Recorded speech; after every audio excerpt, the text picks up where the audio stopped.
I thank the wonderful individuals from the Libenu organization for sponsoring this year.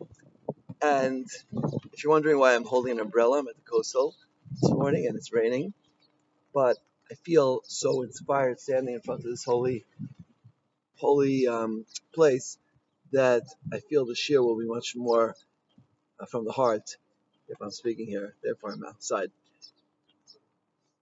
There are individuals in the world who have different levels of challenges. Each and every one of us has different levels of challenges. Each and every one of us were put in this world for a different reason. Each and every one of us has a different purpose in our life. And some people have diagnoses. It might be called OCD. It might be called borderline personality disorder. It might be bipolar. It might be a plethora of different names that individuals have been given. And in truth, all these words are a description of their challenges and their avoda in this world. Right? When a person is given such a challenge, what does that mean? Why did Hashem do it? Is it fair, really, that he should have these difficulties and challenges? And the answer is like this. The answer is that each person's neshama in this world is given the challenges they need to reach the highest possible place that their neshama can reach. Right? And Chazal tell us, it's a medrash, we mentioned it before, that the more difficult, the more elevated that a person neshama can reach, the more difficult the challenges would be. And they give a medrash, they give a mashal doma. Someone's going to buy a pot, and he goes to the marketplace, and he bangs on the pot to see if it's a good pot. So to Hashem, Yisbarach, the Almighty, when he wants to show where the great neshamas are, he gives them very great challenges in life. And he wants to see how they will function and how they'll perform and how they'll maintain their happiness even under the most trying circumstances. Right? What is the obligation of other people vis-a-vis these individuals? Right?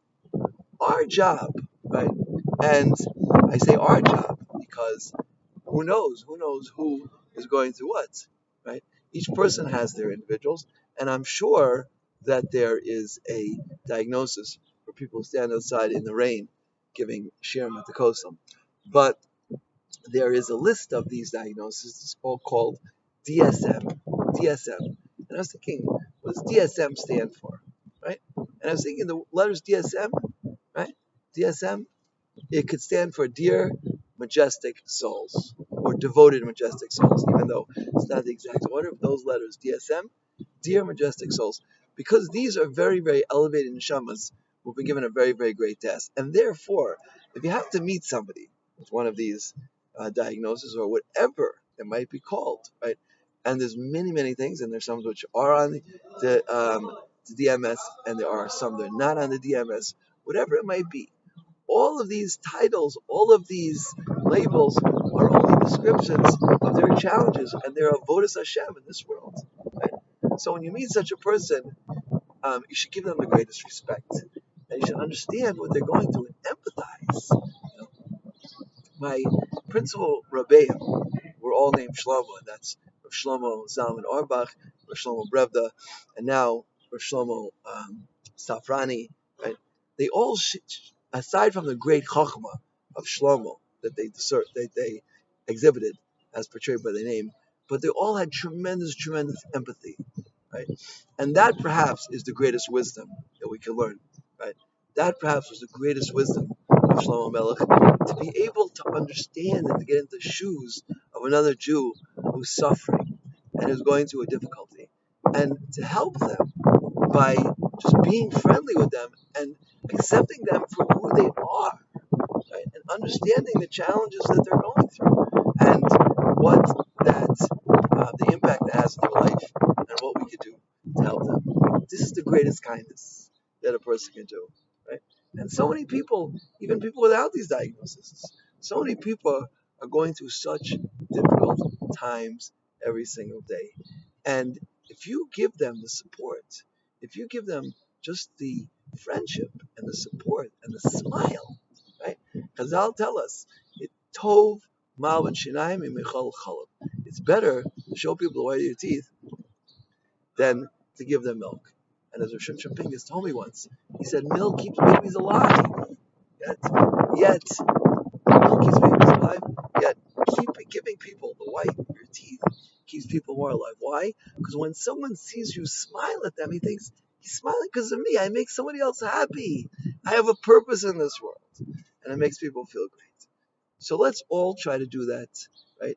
Under all circumstances, to all people, especially people who are suffering, especially people who feel isolated because they might have one of these diagnoses. They're not bad people, it's just the opposite. These are great neshamas. These are great neshamas who've been given great avoda and great challenges in this world, right? And if they strengthen themselves, they can elevate themselves to the highest realms. Mikimi mi afra dal mi ashpos rimavyon. A person might feel in the ashpos, he might feel down in the dumps, yeah. But the more a person feels down, the more challenges a person was given, right? The more that they're able to reach the greatest possible heights. When I was growing up, there was a musical. It was called Singing in the Rain, right? And they had a little song, right, in the musical. It went like this: I'm singing in the rain, just singing in the rain. It's a glorious feeling. I'm happy again. And that's it. Sometimes we just feel like we're just in the rain, and sometimes we actually are in the rain. Yeah? And as everybody walks by, is thinking, "Wow, Rabbi Travis, he's standing out here in the rain giving a shiur. Either he must be an incredible person, or maybe like maybe like he's crazy. Right? Whatever it might be, we all get to situations where we feel it's raining and it's pouring. It's a deluge. Yeah, it's a deluge.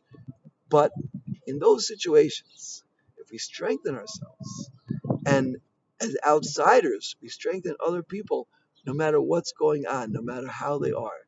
Just accept them. That's their reality for other people. That's reality. We can help them. We can help them be happy. We can help them be mainstream. Whatever we could do to help another Jew, that's an incredible thing. And we should try to do what we can.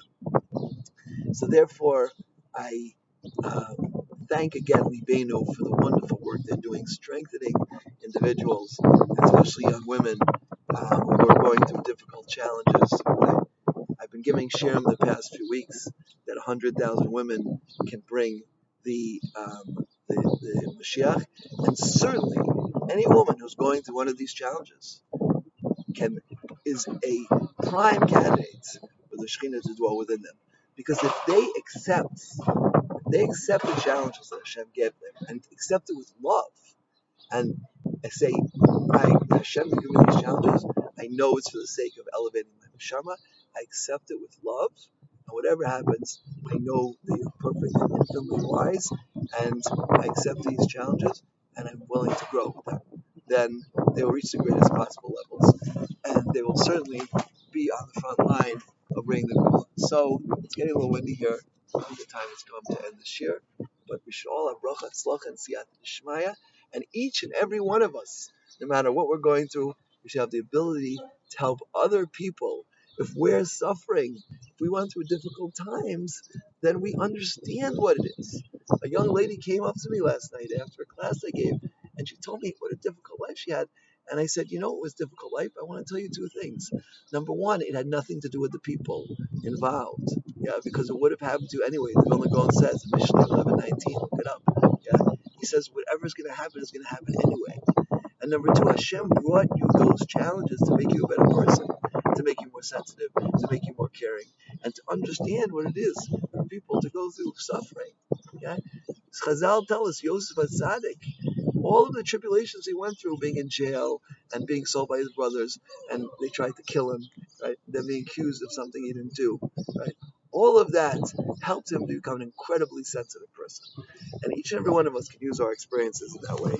So therefore, as I get blown away here, I'm going to end the shir, and I wish everybody bracha, tzlacha, siyata d'shmaya, and continued success in the main organization, the main